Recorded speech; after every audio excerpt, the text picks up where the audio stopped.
జై వీరబ్రహ్మ జై గోవిందమాంబ జై. నేను మీ కృష్ణమాచార్య. శ్రీ బ్రహ్మపదం 2025 సంవత్సరం జూన్ మాసం మకర రాశి వారి యొక్క రాశి ఫలం. శివాయ బ్రహ్మణే నమ. వీరబ్రహ్మేంద్ర స్వామినే నమో నమ. జై వీరబ్రహ్మ జై గోవిందమాంబ జై. ఏలినాటి శని సంపూర్ణమైనప్పటికీ కూడా మంచి ఫలితాలు రావట్లేదన్నటువంటి ఆందోళనలో ఉన్నటువంటి మకర రాశి జాతకులకి ఒక ముఖ్యమైనటువంటి సూచన. ఎంతో కాలంగా జీవితం స్తంభించిపోయి అవకాశాలన్నీ మన చుట్టూ ఉన్న అందిపుచ్చుకోలేకపోతున్నామన్న ఆందోళనలో ఉన్న మీకు భగవంతుడు కాలం మరిన్ని అవకాశాలు ఇవ్వబోతున్నారు. మంచి జరగబోతుంది. యోగదాయకమైనటువంటి ఫలితాలు పొందగలిగినటువంటి స్థితిగతులు ఉన్నాయి. సానుకూలవంతమైనటువంటి ఫలితాలనే మీరు పొందేటువంటి అవకాశం ఉంది. దైనందిన జీవితంలో మాసాలు సంవత్సరాలు గడిచిపోయినా యోగదాయకమైనటువంటి స్థితిగతుల్లో లేరన్నటువంటి ఆలోచన నుండి అనుకూలవంతమైనటువంటి ప్రయోజనాలు పొందగలిగినటువంటి పరిస్థితులు గోచరిస్తున్నాయి. జీవన గమనానికి సంబంధించినంత వరకు కూడా మీరు తీసుకున్నటువంటి గొప్ప నిర్ణయం మీ జీవితాన్ని మార్చే అవకాశం ఉంది. సమాజంలో ఉన్నత స్థాయి పదవి లభిస్తుంది. కొంతమంది సహచర వ్యక్తుల యొక్క సహకారం చేత ఒక అత్యున్నతమైనటువంటి పదవికి మీ పేరుని ప్రతిపాదించేటువంటి అవకాశం ఉంది. ఆర్థికపరమైన అంశాలు బాగున్నాయి. మీ ఆధ్వర్యంలో నడిచే వ్యాపార సంస్థల యొక్క అభివృద్ధి బాగుంటుంది. ఆర్థికపరమైనటువంటి స్థితిగతుల్లో ముందుకు వెళ్ళగలిగినటువంటి అంశాలు, యోగదాయకమైనటువంటి స్థితిగతులు, సానుకూలవంతమయ్యేటువంటి అవకాశం కనపడుతూ ఉంది. దైనందిన జీవితంలో ఈ రాశి జాతకుల యొక్క వ్యాపార సంబంధమైన భాగస్వాములతో మాత్రమే కొన్ని విషయాల్లో ఇబ్బందులు వస్తాయి. వ్యాపార భాగస్వాములతో అనవసరంగా అతిగా వాళ్ళని విశ్వసించటం, అతిగా వాళ్ళని నమ్మటం, కొన్ని విషయాలు వాళ్ళకి అప్పచెప్పటం వల్ల ఇబ్బందులు కలిగే అవకాశం ఉంటుంది. కాబట్టి తస్మాత్ జాగ్రత్తగా ఉండటం చెప్పదగినటువంటి సూచన. జీవిత భాగస్వామి వారి ఆరోగ్యం పట్ల జాగ్రత్త. చిన్న చిన్న మనస్పర్ధలు ఉన్నప్పటికీ కూడా అవన్నీ కూడా సమసిపోతాయి. కుటుంబానికి సంబంధించినటువంటి వ్యక్తులు అవ్వచ్చు, కుటుంబానికి సంబంధించిన కొంతమంది వ్యక్తుల యొక్క నిర్ణయాలు అవ్వచ్చు, మీ యొక్క అభివృద్ధికి తోడ్పాటునిచ్చే అవకాశం ఉంటుంది. వాళ్ళందరి యొక్క సహాయ సహకారాల వల్ల ఒక ముఖ్యమైనటువంటి సమస్యని పరిష్కారం చేసుకోవడంతో పాటు మీ జీవిత లక్ష్యం మీద ప్రత్యేకమైనటువంటి దృష్టిని పెడతారు. ఆర్థికపరమైన అంశాలు బాగున్నాయి. ఆదాయ మార్గాలు పెరిగేటువంటి అవకాశం ఉంది. సమయానికి భగవంతుడు కాలం మీ దరి చేరినట్టుగా అప్పటికప్పుడు ధనాన్ని మీరు పొందగలుగుతారు. యోగదాయకమైనటువంటి స్థితిగతుల్లో జీవితం ఉండేటువంటి అవకాశం ఉంది.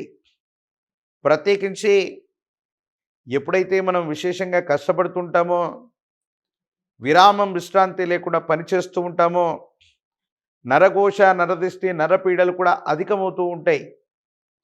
ఈ సందర్భంలోనే కొన్ని ఆరోగ్య సమస్యలు వస్తూ ఉంటాయి. ఏం చేయాలో అర్థం కానటువంటి స్థితిగతుల్లో జీవితం ఉండేటువంటి అవకాశం ఉంటుంది. కాబట్టి ఆరోగ్యపరమైనటువంటి అంశాల పట్ల కూడా తస్మాత్ జాగ్రత్తగా ఉండటం చెప్పదగిన సూచన. దీర్ఘకాలికంగా ఉన్నటువంటి అనారోగ్యాన్ని పట్టించుకోకపోవడం, కొన్ని సందర్భాల్లో ఆ ఆరోగ్య సంబంధమైనటువంటి పరిస్థితుల్ని లెక్క చేయకపోవటం వల్ల కొన్ని ఇబ్బందులు కలుగుతాయి. మానసికమైనటువంటి ప్రశాంతతని కోల్పోయేటువంటి అవకాశం ఉంటుంది. కాబట్టి ఆరోగ్యం పట్ల, మీ యొక్క ఆరోగ్యం పట్ల, జీవిత భాగస్వామికి సంబంధించిన ఆరోగ్యం పట్ల శ్రద్ధ ఉంచడం చెప్పదగిన సూచన. పిల్లల యొక్క భవిష్యత్తు, వాళ్ళకు సంబంధించినటువంటి కెరియర్ గురించి మీరు ఎక్కువగా ఆలోచిస్తారు. సంతాన సంబంధమైన స్థితిగతులు బాగున్నాయి. వారు అత్యున్నతమైనటువంటి స్థితిగతులకు వెళ్ళగలిగినటువంటి పరిస్థితులు ఉన్నాయి. ఏమాత్రం ఆందోళన లేకుండా ముందుకు వెళ్ళేటువంటి ప్రయత్నం చేయండి.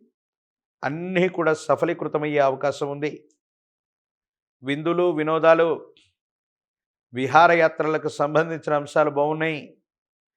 కుటుంబంతో కలిసి కానీ, సహచరులతో కలిసి కానీ విహారయాత్రకు వెళ్ళేటువంటి అవకాశాలు కనపడుతూ ఉంటాయి. ఈ రాశిలో ఉన్నటువంటి రాజకీయపరమైనటువంటి రంగంలో ఉన్నటువంటి వాళ్ళకి సానుకూలవంతమైనటువంటి ఫలితాలు ఉన్నాయి. అనుకూలవంతమైనటువంటి స్థితిగతుల్లో జీవితం ఉంటుంది. మంచి పదవులు లభించేటువంటి అవకాశం ఉంది. విశేషవంతమైనటువంటి జనాకర్షణను మీరు కలిగి ఉంటారు. విద్యార్థులకు యోగదాయకమైనటువంటి కాలం. అత్యున్నతమైనటువంటి శ్రేణి మార్కుల్ని మీరు పొందుతారు. పోటీ పరీక్షలు రాస్తున్న నిరుద్యోగులకు కూడా మంచి అవకాశాలు కలిసి వస్తాయి. వివాహం కానటువంటి స్త్రీ పురుషులకు కూడా యోగదాయకమైనటువంటి కాలం. ఎప్పుడైతే జీవితంలో అభివృద్ధి పదంలో మనం ఉంటామో, ప్రతికూలవంతమైనటువంటి స్థితిగతుల్లో నరఘోష, నరదిష్టి, నరపీడలు ఉంటూ ఉంటాయి. మనల్ని ఇబ్బంది పెడుతూ ఉంటాయి. మహాకాలభైరవ వృక్షాన్ని మెళ్ళో ధరింపజేసుకోండి. యోగదాయకమైనటువంటి ఫలితాల్ని మీరు పొందేటువంటి అవకాశం ఉంటుంది. ప్రత్యేకించి జ్యేష్ఠ సమేత శని భగవానుడు నవగ్రహాలు ఉన్నటువంటి శివాలయ ప్రాంగణంలోని నవగ్రహ మండపంలో పడమర దిక్కును చూస్తున్నటువంటి జ్యేష్ఠ సమేత శని భగవానుడి యొక్క సమీపానికి వెళ్ళి నువ్వుల నూనెతో కలిపినటువంటి మిశ్రమం చేత గనక శనికి తైలాభిషేకాన్ని చేయించడం అత్యంత అనుకూలవంతమైనటువంటి పరిస్థితులకు కారణమవుతుంది. యోగదాయకమైనటువంటి ఫలితాలు వస్తాయి. తీవ్రమైనటువంటి నరఘోష, నరదిష్టి, నరపీడలు తొలగిపోతాయి. భగవత్ సంబంధమైనటువంటి అనుగ్రహం వల్ల అత్యంత అనుకూలవంతమైనటువంటి ఫలితాలను మీరు పొందేటువంటి అవకాశం ఉంది. ఆరోగ్య సమస్యలు, ఆర్థిక సమస్యలు నివారించబడతాయి. నరఘోష, నరదిష్టి, నరపీడలు కూడా తొలగిపోయే అవకాశం ఉంది. కాబట్టి శని భగవానుడిని విశేషంగా ఎంత పూజిస్తే అన్ని అనుకూలవంతమైన ఫలితాలని మనం పొందేటువంటి అవకాశం కనపడుతుంది. మరిన్ని వీడియోలు చూడటానికి గాను మన ఛానల్ని లైక్ చేయండి, షేర్ చేయండి, తప్పకుండా సబ్స్క్రైబ్ చేయండి.